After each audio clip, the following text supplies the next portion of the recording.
एवं सभा में उपस्थित सभी गणमान्य जनों को मेरा प्रणाम। जिस विधानसभा को आचार्य नरेंद्र देव, पंडित गोविंद वल्लभ पंत और चौधरी चरण सिंह जैसे नायकों ने सुशोभित किया, उस देश की सबसे बड़ी विधानसभा को मेरा सादर प्रणाम।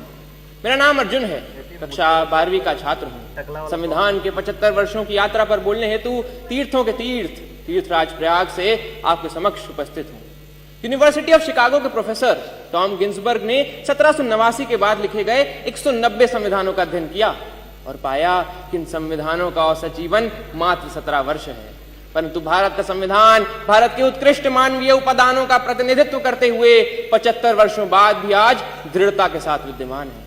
यह इसलिए भी क्योंकि भारत का संविधान मात्र 2 वर्ष 11 महीनों के विमर्श से तैयार हुआ एक दस्तावेज नहीं, अपितु 200 वर्षों की सतत साधना से परिणित नवनीत है। यह यात्रा एक राष्ट्र के रूप में हमारी आत्मा का, हमारी सामूहिकता का उत्सव है।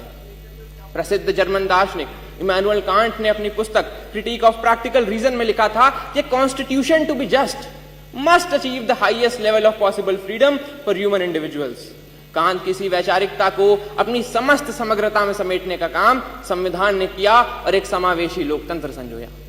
भारत का संविधान सिर्फ इसलिए बड़ा नहीं है क्योंकि इसमें 1.5 लाख शब्द हैं, अपितु इसलिए भी क्योंकि इसके पृष्ठों से महात्मा गांधी के हिंद स्वराज, भगत सिंह के क्रांति, अंबेडकर के सामाजिक न्याय और नेताजी बोस के संप्रभु और सशक्त भारत की आकांक्षाएं भी परिलक्षित होती हैं।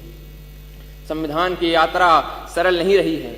अगर इसने 24 अप्रैल 1973 को केशवानंद भारती निर्णय के रूप में रक्षा का प्रयास देखा तो 1975 में आपातकाल के रूप में प्रहार भी देखा। संविधान हमारा वह दर्पण है जिसमें हम अपने अतीत को देखते हैं, वर्तमान को समझते हैं और भविष्य को गढ़ते हैं। हमें यह भी समझना होगा कि संविधान साधन है, साध्य नहीं। हाँ, वो हमें जमीन तैयार करके तो दे सकता है, परंतु उस पर फसल बोने का काम हमारे ही जिम्मे है। ऐसे में हमें समझना होगा कि हमें एक ऐसे राष्ट्र का निर्माण करना है जिसके 6 स्तंभ हों: समता, समृद्धि, समन्वय, संस्कृति, सेवा और समर्पण।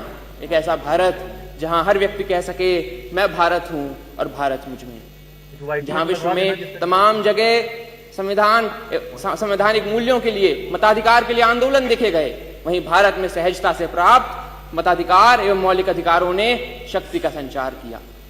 हमारा ये कर्तव्य है कि हम एक ऐसे राष्ट्र का निर्माण करें जिसमें हर हाथ को अवसर मिले, हर सपने को ऊंचाई मिले और उसे पूरे करने का नैतिक साहस मिले। अंत में इतना ही कि हमने तहरीर की है कागजों पर सदियों की बातें, हमने तहरीर की है कागजों पर सदियों की बातें। संविधान यूं ही नहीं, हर लफ्ज में एक कौम की सांसें।